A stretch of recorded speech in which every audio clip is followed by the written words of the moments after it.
What the hell happened to my bird suet blocks on my pole? Who bent that over? What the? Who's a kitty cat? I don't know who's kitty cat. Must be my neighbor's. I want to see if there's any tracks over here. My suet blocks are gone. Something bent this over good.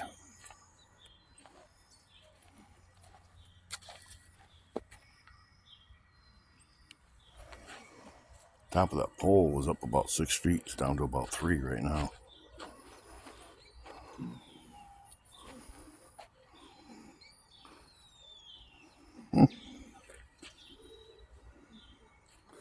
Could have been a coyote that jumped up and hung on it. I don't know. Trying to see if I can locate my suet blocks anywhere.